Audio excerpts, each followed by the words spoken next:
할렐루야. 우리 주님을 사랑하시면 아멘 하시겠습니다. 예수님은 어제나 오늘의 영원토록 동일하시고 우리 가운데 함께 계셔서 한 주간 동안 또 힘들고 억울하고 속상하고 눈물 난 일도 없지 않았겠지만 하나님의 성전에 난 우리 모든 성도들을 위로하시고 싸매시고 주의 날개 아래 품어주시는 것을 믿습니다. 잠깐 기도하겠습니다. 좋으신 하나님 아버지 감사합니다. 하나님의 성전에 나왔습니다. 예배합니다. 찬양합니다. 경배합니다. 주는 우리의 반석이 되시고 소망이 되신다고 하나님을 고백했습니다. 한 주간 동안 혹시라도 원하지 않는 죄가 있었다면 자백하고 참여하는 심령 가운데 하나님 용서와 치유와 회복으로 마음을 만지시고 싸매어 주셔서 하나님의 말씀이 빛과 생명되도록 운행하여 주시옵소서. 병들어 고통당하는 심령 말씀 듣다가 치료되고 회복되게 도와주시옵시고 큰 문제를 안고 돌아왔다면 하나님 말씀 듣는 가운데 하나님 주신 말씀에 지어 명철과 응답을 주셔서 하나님 주시는 귀한 길이 열리는 역사가 나타나게 하여 주시옵소서. 우리 성령님께서 예배 가운데 임재하시고 머리마다 불같은 능력을 더하여 주셔서 세상을 이길 수 있는 강력한 하나님 영적 무장과 은총과 축복과 은사가 나타나는 축복의 시간이 되게 하여 주시옵소서. 예수님 이름으로 간절히 기도드리옵나이다. 아멘. 우리 자고 계신 분 한번 축복하실까요? 하나님이 당신을 사랑하십니다. 나도 당신을 사랑합니다. 우린 모두 하나님의 자녀들입니다. 할렐루야. 한번 따라 하실까요? 소돔과 고모라의 멸망과 영적 교훈, 이런 제목으로 말씀 은혜를 나누기 원합니다. 여러분, 우리 흔히 쓰는 속담 가운데 콩 심은 데 어떻게 알았지? 팥 심은 데 팥난다. 무슨 퀴즈대에 나오는 것처럼 너무 힘줘서 열심히 대답하셔서 좀 당황하긴 했지만 무슨 뜻일까요? 심은 것을 거두고 심은 대로 거두고 심은 만큼 거둔다. 이 심고 거둔다는 법칙은요, 법칙입니다. 원리이고요. 그럴 수도 있고 안 그럴 수도 있는 것이 아니라 만고불변에 수천 년 전에도 그랬고 앞으로 수만 년 후에도 역시 동일하게 적용될 만고불변의 자연의 법칙이고 우주의 법칙이고 하나님의 법칙입니다. 성경에도 보면 갈라디아서 6장 7절로 8절에 보면 심고 거두는 원리는 영적인 법칙이고 하나님의 법칙이라고 말씀합니다. 스스로 속이지 말라. 하나님은 업신여김을 받지 아니하시나니 사람이 무엇으로 심든지 그대로 거두리라. 자기 육체를 위해서 심는 자는 육체로부터 썩어질 것을 거두고 성령을 위하여 심는 자는 성령으로부터 영생을 거둔다 라고 말씀하고 있습니다. 그러니까 지금 현재 눈앞에 벌어지는 상황은 우연히 벌어진 상황이 아니라 심어진 것이라는 것입니다. 오늘 성경에 보면 소돔과 고모라 들어보셨습니까? 역사적으로 넌 크리스찬들도 알고 있는 가장 성적으로 타락한 도시, 그래서 불과 유황으로 심판받은 대표적인 도시가 바로 소돔과 고모라는 것입니다. 그러면 이 소돔과 고모라가 왜 심판을 받았을까요? 왜 심판의 열매, 대가를 치루었을까요? 아주 간단한 원리가 있겠죠.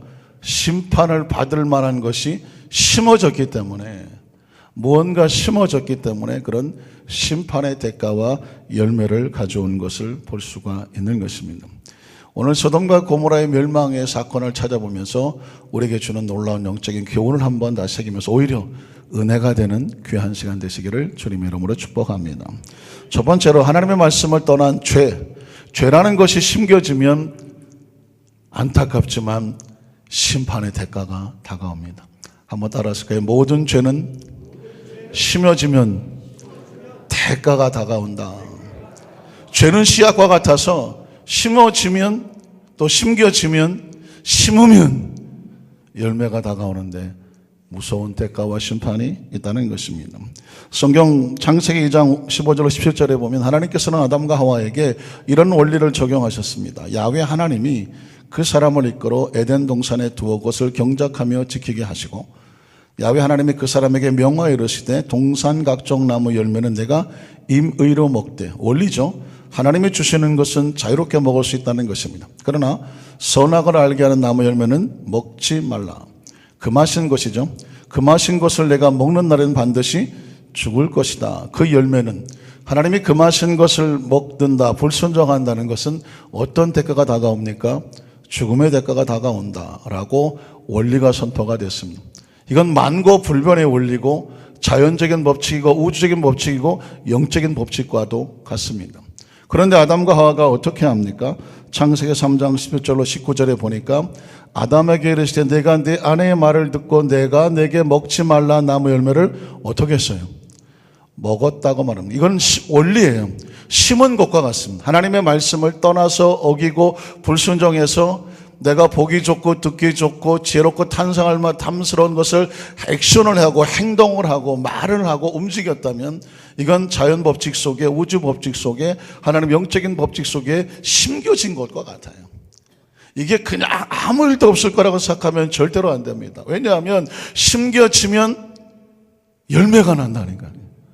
대가가 다가오고 심판이 다가오고 그것에 대한 보응이 다가온다는 것입니다. 하나님께서 지금 아담과 하와에게 그 얘기를 하고 있지 않습니까? 내가 그런 죄를 심었기 때문에 결과가 어떤지 아느냐? 땅은 너로 말미암아 저주를 받고 있습니다. 저주는 그냥 다가오지 않습니다. 누군가로 인하여 다가오는 거예요. 어떤 행위로 인하여 다가오고 어떤 씨앗으로 인해서 다가오는 것이거든요. 그러니까 아담과 하와가 저질러 놓은 그 죄의 씨앗이 너로 말미암아 땅이 오히려 저주를 받게 되고 너는 내 평생에 수고하여야 그 소산을 먹으리라. 무엇입니까? 대가라고 말하는 것입니다. 땅이 내게 가시덤불과 엉겅퀴를 낼 것이라. 내가 먹을 것은 마치 채소인즉 내가 흙으로 돌아갈 때까지 얼굴에 땀을 흘려야 먹을 것을 먹으리니 내가 그것에서 취함을 입었음이라. 너는 흙이니 흙으로 돌아갈 것이오. 왜 이런 일이 벌어졌습니까? 하나님께서 마음을 바꾸신 것입니까? 영생하시는 존재에게 영생을 왜 빼앗았습니까? 인간이 왜 이런 상황이 되어버렸습니까? 그것은 바로 아담과 하와가 선택한 심어놓은 씨앗의 열매라는 것입니다. 여러분, 아담과 하와가 에덴 동산에서 왜 나왔습니까? 기분 나빠서 나왔습니까? 아니면 돌아다니다가 길을 잃어버리고 나왔습니까? 아닙니다. 그들이 선택한 씨앗의 대가를 지불하고 나올 수밖에 없었다는 것입니다. 이게 원리라고 말씀을 드렸죠. 그러면 이런 질문을 합니다. 노아 시대에 하나님께서 홍수의 심판이 있었습니다. 갑자기 홍수의 심판이 왜 생겼을까요? 장마철이라고 비가 많이 왔을까요? 엘니뇨 현상으로 비가 온 것입니까? 아닙니다. 어떤 결과가 어떤 현상이 나타났다고 하면 분명히 그 현상과 결과가 나타나게 한 씨앗이 있다는 것을 우리는 발견할 수 있어야 됩니다. 창세기 6장 5절로 7절에 보면 야훼께서 사람의 죄악이 세상에 가득함과 그의 마음으로 생각하는 모든 계획이 항상 악할 뿐임을 보시고 땅 위에 사람 지으셨음을 한탄하사 마음에 근심하시고 이르시되 내가 창조한 사람을 내가 지면에서 쓸어버리되 사람으로부터 가축과 기는 것과 공중의 새까지 그리하리니 이는 내가 그것들을 지었음을 한탄합니다. 이 노아 시대의 사람들이 하나님의 마음을 가슴치고 후회하게 할 만큼 무엇이 계속 심겨지고 있습니까? 죄가 심겨지고 있습니다. 그 죄가 계속 땅속에 심겨지고 있습니다.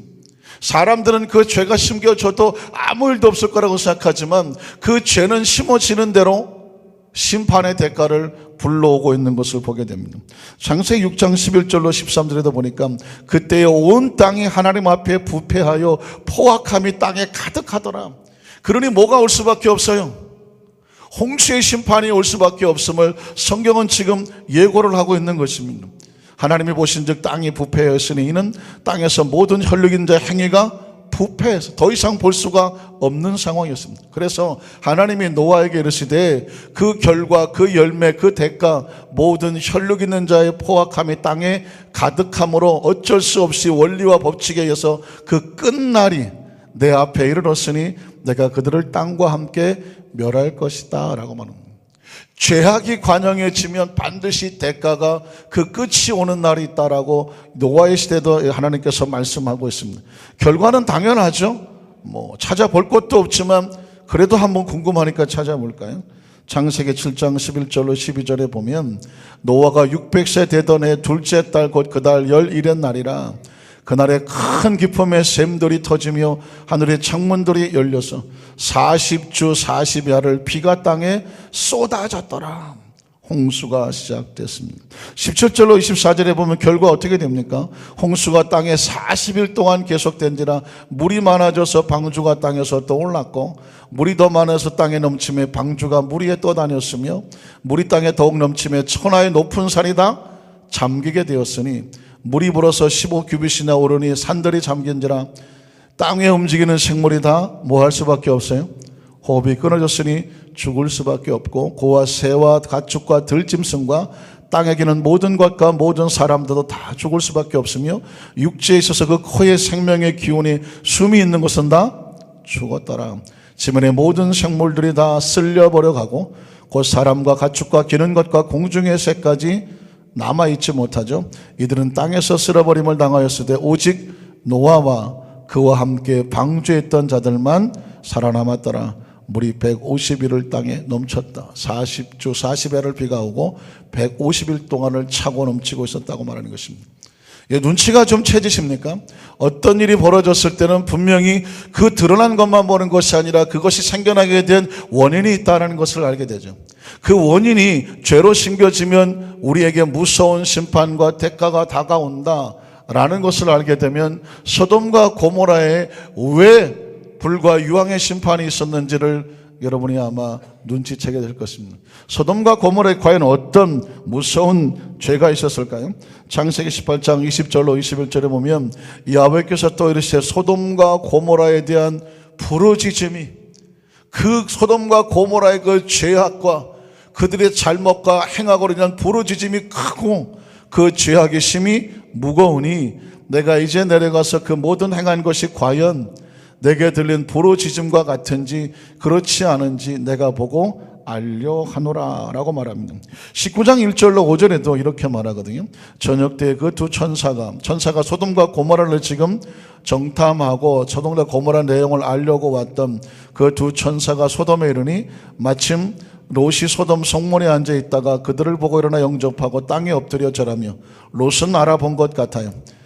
나그네가 그냥 나그네 가는 것을 알고 이렇게 대접합니다. 내 주여 돌이켜 종의 집으로 들어와 발을 씻고 주무시고 일찍 일어나 갈 길을 가소서. 그들이 이르되 아니라 우리가 거리에서 밤을 새우리라.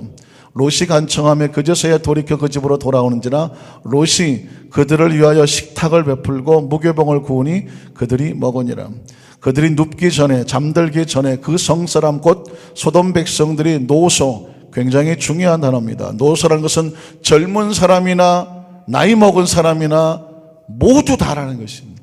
그러니까 젊은 남자나 나이 먹은 남자를 막론하고 이 동성애에 대한 죄악이 성적으로 얼마나 타락했는지 뭐 젊은 사람, 늙은 나이 먹은 사람 뭐 다 말할 것 없고 원근에서 멀리 사는 사람, 가까운 사람 다 뭐 구분할 것 없이 벌떼같이 다 모여서 그 천사들이 있는 그 집을 에워싸고 롯을 부르고 그에게 이르되 아주 무서운 말이 나오죠. 오늘 밤에 내게 온 사람들이 어디 있느냐 이끌어내라. 우리가 그들을 상관하리라.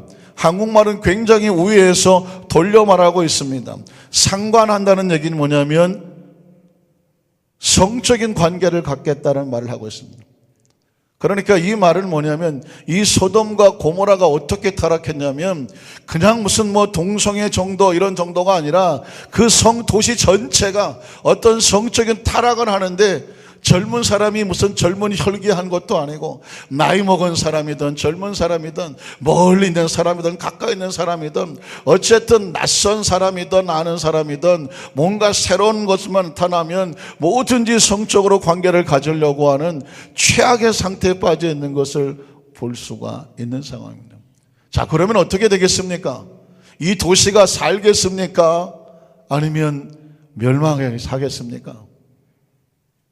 눈치가 안 채지십니까? 이 정도 타락한 도시니 망할 수밖에 없죠. 창세기 19장 12절로 15절을 보면 그 사람들이 롯에게 이르되 이외에 내게 속한 자가 또 있느냐? 내 사위나 자녀나 성중에 내게 속한 자들을 다 성 밖으로 이끌어내라. 그들에 대한 부르짖음이 야훼 앞에 크므로 보십시오. 한 곳에서는 죄를 짓고 좋다고 신나서 아무리 날뛴다고 하지만 이 죄에 대해서 정말 한탄하고 속상해하면서 이 죄를 신원해달라고 부르짖는 간절한 부르짖음이 하나님 앞에 닿는다는 것입니다. 하나님께서 이곳을 멸하시려고 우리를 보내셨나니 우리가 멸할 것이다. 롯이 나가서 그 딸들과 결혼할 사이들에게 말하 이르기를 야훼께서 이 성을 멸하실 때에 터이니 너희는 일어나 이곳에서 떠나라 하되 그의 사위들은 농담으로 여겼더라. 그 사위들도 역시 그 죄 속에 빠져 있는 것을 발견하게 되죠. 동틀 때에 천사가 롯을 재촉하여 이르되 일어나 여기 있는 네 아내와 두 딸을 이끌어내라. 이 성이 무엇 때문에 망해요? 죄악 중에 함께 멸망할까 하노라는. 그러니까 어떤 상황이 벌어질 때는 분명히 원인이 있어요. 그러니까 무서운 심판과 대가와 열매가 나타날 때는 이런 죄악이 벌써 심겨져 있고 그것이 싹이 나서 자라고 있던 걸 알게 되면 어떤 생각이 듭니까? 예측이 가능합니다. 제가 먼저 있던 교회에서 장로회장님과 총무장로하고 교회 수련회 장소를 한번 찾아보겠다고 경기도 광주 퇴촌이라는 곳을 가게 됐습니다. 혹시 퇴촌을 기억하시나요? 퇴촌에 가면 자연 여러 가지 경치가 좋은 곳이 있긴 한데 그곳을 찾아갔더니 갈비집이 하나 있어서 중간에 식사를 좀 합시다 해서 중간에 같이 이제 셋이 앉아 식사를 합니다. 그런데 그 식당 주인이 한 50대 된 아주머니인데 우리 식탁 주위에서 계속 빙글빙글 돌아요. 고기를 좀 잘라주고 구워준다 이런 핑계도 있지만 뭔가 계속 빙글빙글 도는데 제가 그분을 딱 봤더니 얼굴에 불상이 보이더라고요. 얼굴에 부처가 보이고 눈에는 눈물이 가득하고 가슴에는 응어리가 가득해요. 그래서 여기 주인 어르신 여기 와 사장님께서 좀 앉으세요 그랬더니 예 그렇지 않아도 좀 이렇게 옆에 앉아서 말씀 좀 드리고 싶었어요. 그래서 그러세요? 같이 앉아있다가 제가 그랬습니다. 얼굴에 부처의 불상이 보이는데 혹시 불교를 오래 믿으셨습니까? 그랬더니 어떻게 하셨어요? 우리 집안은 대대로 불교를 믿고 그 부모님들이 보살을 섬겼다네. 그 보살 노릇하고 집에 불상을 놓고 그런 집이라는 것입니다. 그래서 제가 두 번째 질문했어요. 그런데 왜 눈에 이렇게 눈물이 가득합니까? 그랬더니 어떻게 하셨어요? 남편이 일찍 돌아가시고 그 어렵게 아이들 데리고 그 식당을 꾸미며 사는데 너무 힘들어서 그냥 이 속에서 그냥 이 분노와 응어리가 나가지를 못해서 그냥 마음속에 화를 품고 산다는 거예요. 그렇게 시작해서 몇 가지를 툭툭툭툭 얘기를 했어요. 그랬더니 깜짝 놀라는 거예요. 결정적인 제가 한 방을 날렸습니다. 제가 보니까 사장님 눈에 신기가 있는데 귀신 같은 것도 보이죠? 이 사람이 기절하려고 하더라고. 어떻게 하셨냐고. 자기 눈에는 그 식당에 사람들이 들어오면 사람만 보이는 게 아니에요. 따라 들어온 귀신도 보인다고 하더라고. 목사님, 이제 목사라고 얘기를 했거든요. 목사님, 어떻게 하세요? 저는요, 사람만 보이지 않아요. 따라다니는 귀신도 보입니다. 그렇게 보여요. 제가 보니까 우리 사장님 눈에 신기가 가득해. 그러니 그런 게 안 보일 수가 없지. 그랬더니, 그래서 저희가 들어왔을 때 딱 보니까 이게 하나님께 그런 귀신들이 보이는 게 아니라 뭔가 하나님의 영들이 보이더라는 거죠. 그 주위를 뱅글뱅글 돌아서 어쨌든 속에 있는 얘기를 하고 싶었던 거예요. 그래서 그분을 붙잡고 간절히 기도해 주고 교회에 나오도록 그렇게 제가 말씀을 드리고 그 식당을 나왔어요. 그랬더니 옆에 계신 두 분 장로님이 목사님 무서워서 못 보겠습니다. 왜요? 그랬더니 어떻게 앉은 그 자리에서 그 사람의 과거를 다 집어내느냐고 얘기하더라고요. 그래서 제가 그랬죠. 자세히 보이면 보입니다.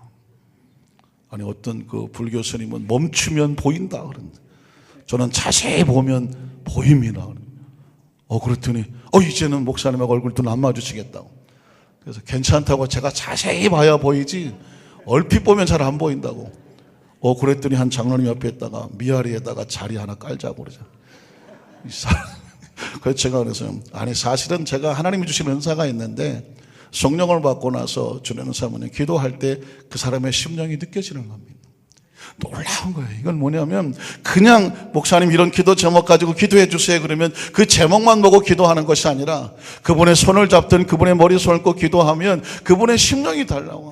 절박하고 처절함, 억울함과 분노, 두려움과 떨림, 그 심령을 싣고 기도하게 돼요. 또 하나는 뭐냐면 정말 작정하고 앉아서 가만히 보면 보입니다. 저하고 만나려면 기도를 많이 하고 오셔야 돼요. 근데 보일 수밖에 없는 게 눈물도 보이고 아픔도 보이고 상처도 보이고 억울함도 보이고 속상함도 보이니까 그 심령이 쓸려오니까 보일 수밖에 없어요. 근데 제가 자세히 봐야 보이니까 너무 걱정은 하지 마세요. 문제는 뭐냐? 미래도 보인다는 것입니다. 미래도 보여. 여러분의 미래도 볼 수가 있어요. 여러분도 볼 수가 있어요. 이건 어떻게 볼 수 있느냐면, 지금 여러분 있는 처지가 만약 차로 생각한다면 여러분의 차가 지금 차선을 잘 지키고 법규를 지키고 가는지, 아니면 여러분의 차가 지금 중앙선을 넘나들면서 왔다 갔다 하는지, 아니면 과속을 해서 막 정신없이 다니는지, 신호 막 무시하고 돌아다니는지 보여주시면 제가 미래를 얘기해 드릴 수가 있어요. 차선 안에 있으면 안전하게 가실 거예요. 그런데 막 법규를 어기고 뭐 중앙선 넘고 왔다 갔다 마음대로 돌아다니면 난 몰라. 어떻게 되겠어요? 여러분이 볼 때 한번 예측해 보세요. 어떻게 될까요? 그 사람은 사고 나지. 벌써 그 제자가 하나 생겼잖아요. 우리 미래가 보인다니까. 여러분, 그렇습니다. 미래 보는 건 아무것도 아니에요. 그 말씀 안에서, 계획 안에서 안전하게 가면 그 사람 안전하게 갑니다. 혹시 누가 뒤에 와서 받아도 그건 뒷사람 책임이에요.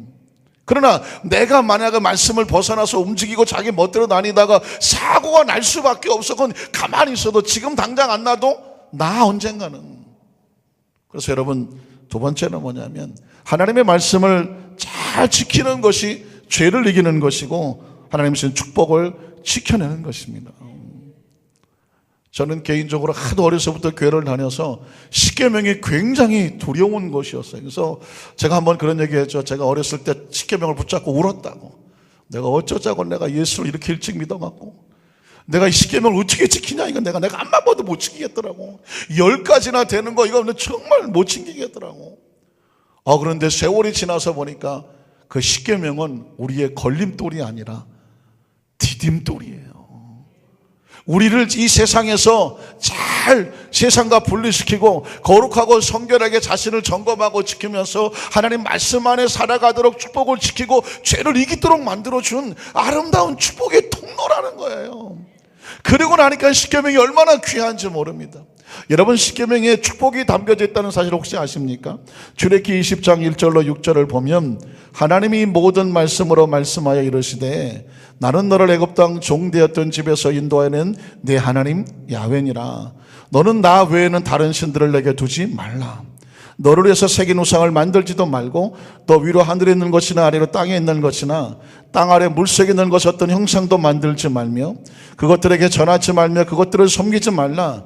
네 하나님 야훼는 질투하는 하나님인즉 나를 미워하는 자의 죄를 갚되 아버지로부터 아들에게로 3, 4대까지 이르게 하거니와.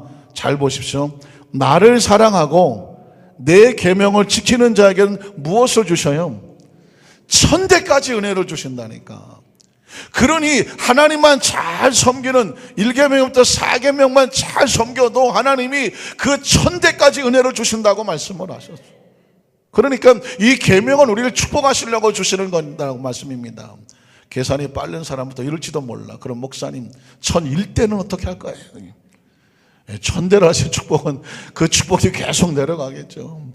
사람의, 이게 대신 계명의 축복이라고 하면 대인 계명이라고 하는 사람에 대한 계명을 지키는 것이 있죠. 5절이죠. 이 12절에 보면 5계명이 나오는데 내 부모를 공경하라 5계명이죠. 이건 모든 대인 계명의 대표적인 계명인데 부모를 공경하라는 10계명을 지키면 어떤 역사가 있느냐면 그리하면 네 하나님 야훼가 내게 준 땅에서 뭐가 길어요? 내 생명이 길 것이다 라고 말했습니다. 그러니까 아무리 장수하려고 뭐 별 약을 다 먹고 몸부림을 쳐도 그것은 우리의 영원한 보장이 될 수가 없어요. 그런데 하나님이 친히 계명을 내려주시기를 네 부모를 공경하라. 그러면 네가 땅에서 장수하며 형통할 것이라고 말했습니다. 그러니까 십계명에는 하나님의 축복이 담겨져 있다니까.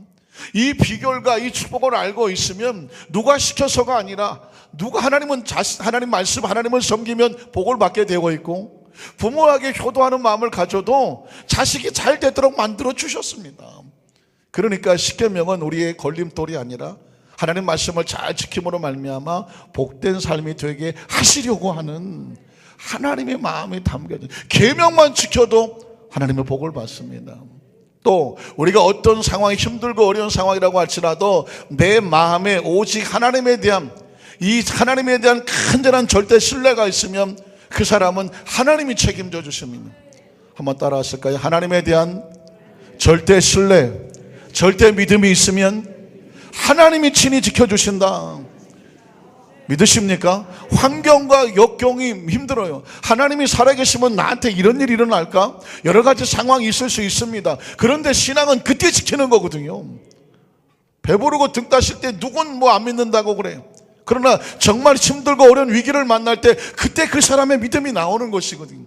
그런데 그 상황 속에서 하나님에 대한 절대 믿음을 가지고 있으면 성경에 보니까 하나님이 지키시더라고. 기억하십니까? 요셉은 창세기 39장 7절로 10절인데요. 가장 어려운 환경과 가장 무서운 유혹 앞에서 이런 고백을 했습니다. 그 후에 그의 주인의 아내가 요셉에게 눈짓하다가 동침하기를 청하니 요셉이 거절합니다. 자기 주인의 아내에게 이르되 내 주인이 집안의 모든 소유를 간섭하지 아니하고 다 내 손에 위탁하였으니 이 집엔 나보다 큰 이가 없으며 주인이 아무것도 내게 금하지 아니하였어도 한 가지 금한 것이 있는데 주인의 아내인 당신입니다. 그래서 그런즉 내가 어찌 이 큰 악을 행하여 하나님께 죄를 지을 수 있겠습니까? 요셉은 참 의로운 사람이고요, 그리고 정확한 은혜를 아는 사람이었습니다. 그의 주인인 보디발 장군이 자기를 믿고 그 가정의 모든 살림을 맡겼으니 그 주인이 맡겨진 일만 하는 거예요. 주인의 명령도 어기고 싶어 하지 않는 사람이에요. 그의 아내가 아무리 유혹을 해도 주인이 금했기 때문에 눈 하나 까딱하지 않는 그런 신뢰가 있었어요. 그런데 그 신뢰의 밑바탕은 뭐냐? 그는 하나님에 대한 절대 신뢰가 있는 것입니다. 하나님의 말씀을 어기는 걸 뭐라고 말하냐면 악이라고 말하는 것입니다. 그는 알았어요. 그 악을 행하면 지금 내게 준 모든 것들이 날아가는 것입니다.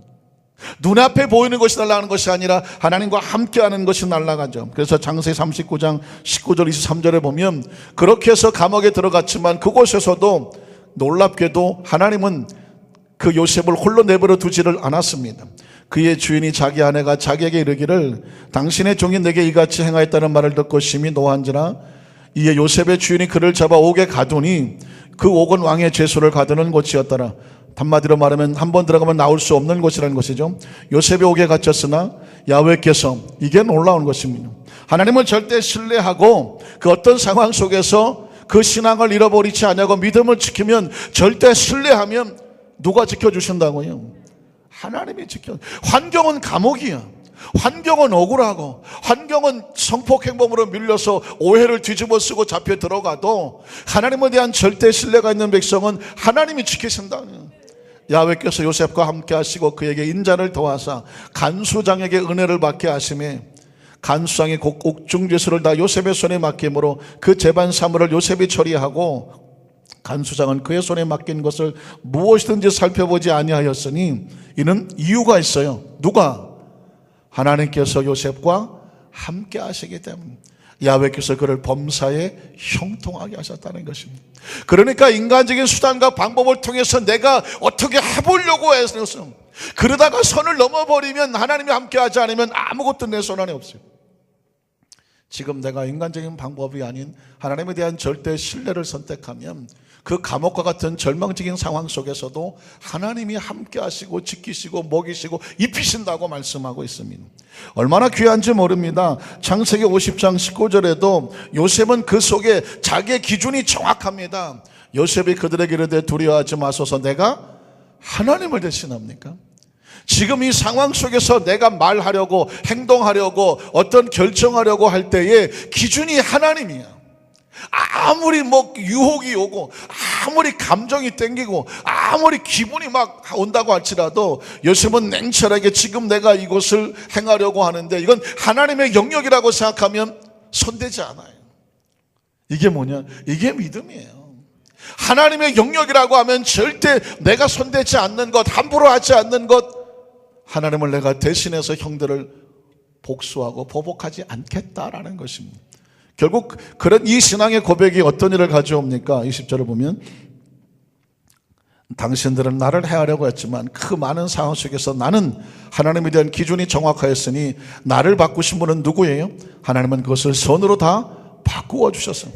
오늘같이 많은 백성의 생명을 구원하게 하시려 하셨나니 당신들은 두려워하지 마소서. 내가 당신들과 당신들의 자녀를 기르리다 하고 그들을 간곡한 말로 위로하였습니다. 그러니까 자기를 힘들고 어렵게 한 그 요셉의 형들조차도 1대1의 개인적인 원수로 보지 않았어요. 그냥 하나님의 계획 속에서 움직이는 도구로 보았어요. 여러분 보십시오. 예를 들면 어떤 거대한 돌 하나가 있는데 그 조각 작품이 되기 위해서는 망치와 끌럭을 다 깎아내야 돼. 그리고 나서 멋진 작품이 되는 거예요. 그런데 나중에 그 조각품이 그 망치와 끌을 향해서 이 나쁜 놈의 새끼들이 그냥 날 다 깎아냈다고. 그렇게 개인적인 원한을 가질 수 있겠습니까? 자기를 깎아준 게 누구예요? 망치와 끌이에요. 물론 조각가가 했지만 도구로 쓰여진 것은 망치와 끌이에요. 저와 여러분이 신앙생활 하다 보면 그런 일을 만날 수 있어요. 나를 힘들게 하고 억울하고 속상하게 하는 일이 생길 수가 있어요. 그런데 그 사람을 바라보면 정말 끝장을 내야 되죠. 그런데 요셉의 관점에서 보면 기준이 하나님이야. 기준이 내 감정이 아니에요. 내 기분이 아니에요. 기준이 하나님이야. 그러니까 지금 나를 고통스럽게 하고 힘들게 하고 상하게 하는 사람도 하나님의 기준으로 바라보면 나를 지금 아름답게 잘 깎아내리고 있는 망치요. 끓이고 대패고. 그러니 어떻습니까? 요셉은 지금 이 형들에 대해서 개인적인 원한을 갖지 않습니다. 이런 상황에 믿음을 지키는 사람을 하나님께서 어떻게 축복하지 않겠습니까? 최근에 보니까 제가 20대 때, 30대 때 저하고 똑 닮은, 아주 똑 닮았어요. 아주 똑 닮은 그 탤런트들이 나오는 드라마 하나가 종영이 됐다고 하더라고요. 제목이 뭐라 그러는데 태양의 후예인가 잘 멀리서 보이시기 때문에 잘 안 보이시죠?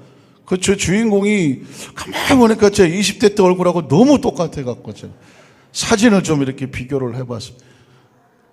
유시진이가 저를 닮지 않았습니까? 아니 왜 표정이 좀 그러시네. 제가 20대 때 군복 입었을 때 딱 저 얼굴이었다니까요. 저는 우리 아멘하신 장로님은 만수무강하시리라고 믿습니다. 30대 되니까 서상사 같이 되더라고. 얼굴이 약간 좀 얼굴이 좀 진화되고 있지 않습니까? 마지막에 좀 자세히 보면 닮아 보이지 않습니까? 왜냐하면 결정적인 증거는 뭐냐면 이 친구들이 쓰는 단어가 우리 20대 쓴 단어하고 똑같지 않지 말이지 아니입니까? 이 발음이 좀 틀렸나? 이 태양의 후예를 쓴 그 드라마 작가가 김은숙이라고 하는 작가인데 그분이 이런 고백을 하더라고요. 난 기적을 믿는다 그래요. 무슨 기적을 믿나 그랬더니 자기가 기적이래. 아주 가난하게 힘들고 어렵게 살았대요. 대학을 갈 돈이 없어갖고 대학도 제대로 못 갔대요. 나중에 직장 다니면서 돈을 벌어갖고 그걸로 겨우 대학을 갔대요. 어렵게 대학을 마치고 그 작가 수업을 하기 위해서 아주 지하 단칸방에서 피눈물 나는 그 작품을 시나리오를 계속 적어야 돼요. 그러다가 그 작품들이 하나씩 인정을 받으면서 드라마로 내서 그 나오는 것들마다 히트를 치는데 혹시 아십니까? 파리의 여인이라고. 이 안에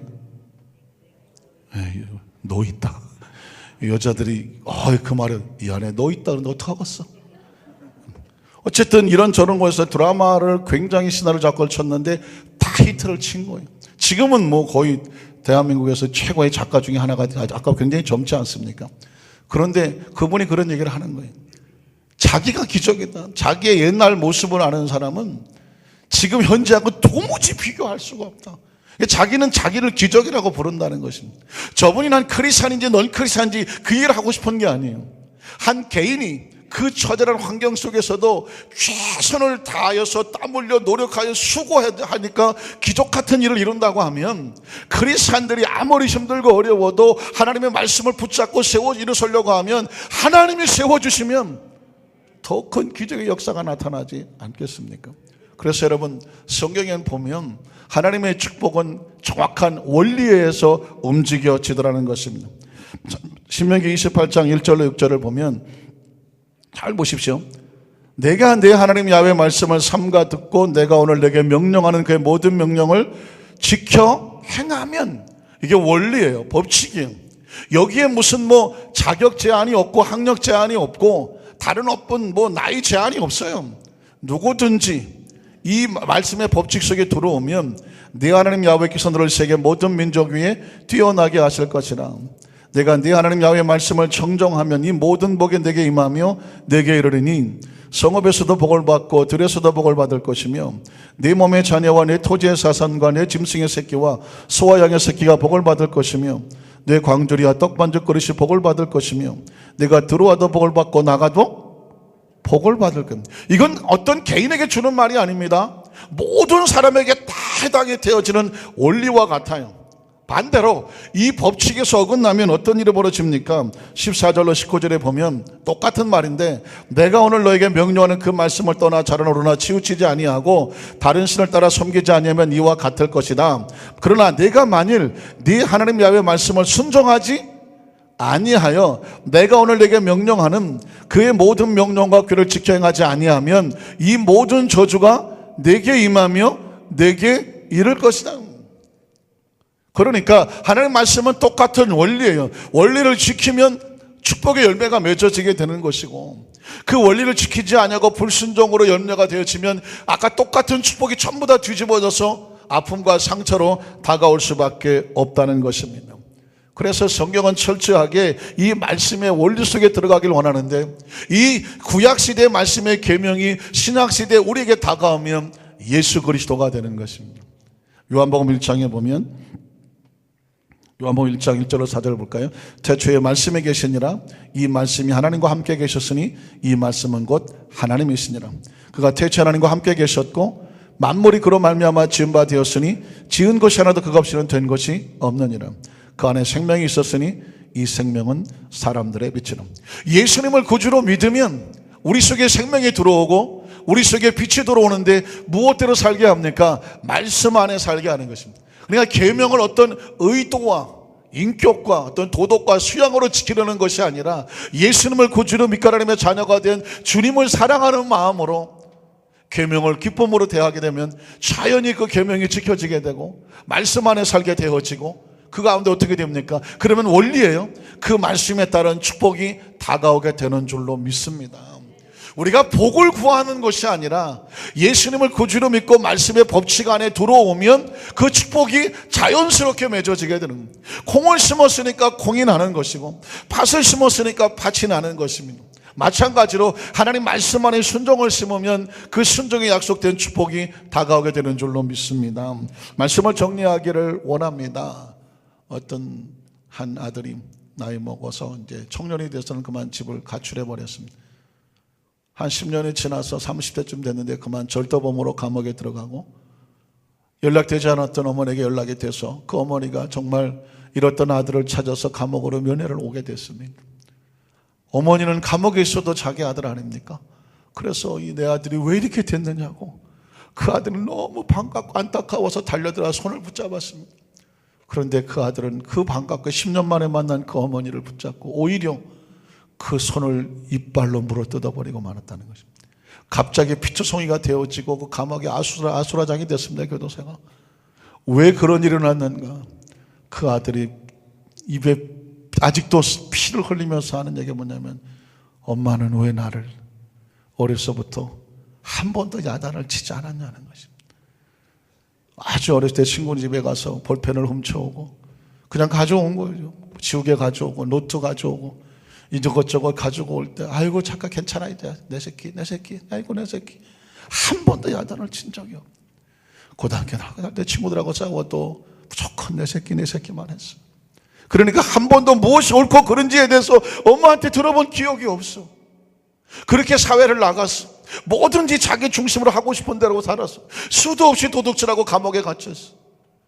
그때 뒤늦게 깨달았다는 것입니다. 왜? 엄마는 나를 잘못하면 잘못했다고 그 결과가 얼마나 무서운 것인지 말해주지 않았냐고. 물론 어떻게 보면 변명과 같기도 하겠죠. 그러나 굉장히 중요한 의미가 담겨져 있습니다. 성경 속의 하나님의 말씀은 우리에게 무조건 너 잘 먹고 잘 살아라 이런 말씀만 있는 것은 아니에요. 우리에게 무엇이 옳은지 그른지를 정확히 알려주고 있는 것입니다. 그래서 잘못 심으면 잘못된다고 가르쳐 주는 것입니다. 올바로 심어야 올바르게 된다고 말씀하고 있는 것입니다. 소돔과 고모라 이름만 들으면 강력한 메시지가 나와야 됩니다. 그 소돔과 고모라라고 하는 성이 불과 심판으로 그 무너진 도시이다. 왜 그렇게 됐을까? 그들은 그 모든 성에 있는 사람들이 죄악을 심었다. 그 죄악은 반드시 대가를 가져온다. 그 가운데서 아브라함이 중보 기도하던 롯의 가정은 그 심판에서 건져냈다고 말하는 이유는 뭘까요? 하나님을 기대하고 중보하는 하나님의 사람들을 보호해내신 하나님의 모습을 발견할 수가 있습니다. 이 시대는 거대한 소돔과 고모라와 같습니다. 이 상황 속에서 우리가 이 시대 속에 섞여서 살아가면 우리에 다가오는 것은 뻔한 것이 예측이 됩니다. 그러나 이 상황 속에서도 요셉처럼 그리고 아브라함과 룻처럼 신앙을 지켜내고 믿음에 설게 되면 하나님은 그 어떤 상황 속에서도 말씀에 기록한 것처럼 건져내시고 지켜내시고 붙들어 하나님의 작품이 되게 하실 줄로 믿습니다. 간절히 바라고 오늘도 거룩한 이 믿음의 행렬을 위해서 거룩한 영적 싸움을 싸우시는 우리 모든 성도들에게 날마다 순간마다 분초마다 하나님 붙잡아 주시고 지켜주시고 온전케 하시고 새롭게 하시고 충만케 하시기를 주님의 이름으로 축원합니다.